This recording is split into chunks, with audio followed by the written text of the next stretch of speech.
They ruled for centuries, but their story began with betrayal, power, and blood.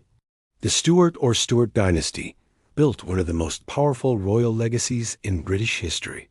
But their rise? It was pure drama.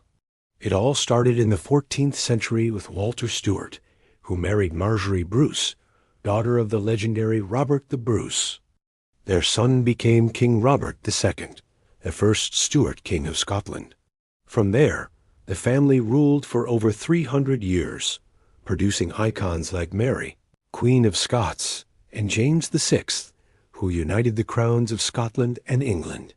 But their power came at a price: endless betrayals, bloody wars, and tragic executions.